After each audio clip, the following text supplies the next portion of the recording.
हे मी ब्लिंकिटवरनं 1 किलो गाजर आणले होते.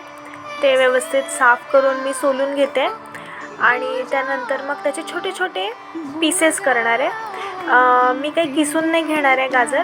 आणि असं मी का करते ते मी तुम्हाला सांगते. हे बघा, मी छोटेसे पीसेस केले, एकदम बारीक बारीक नाही करायचे. आणि मग त्याच्यानंतर हे माझ्याकडे एक छोटं कटर आहे, यानी इझिली होऊन जातं. थोडा वेळ लागतो पण इझिली होऊन जातं. आणि बघा, बारीक एकदम बारीक झाले. असं मी सगळे गाजर करून घेतले. त्याच्यानंतर आपण गॅस पेटवला आहे. त्याच्यामध्ये थोडंसं तूप टाकायचं आहे, जेणेकरून आपले गाजर कढईला खाली लागणार नाही. आणि आपल्या गाजराचा किस आपण त्याच्यामध्ये टाकला आहे कढईमध्ये.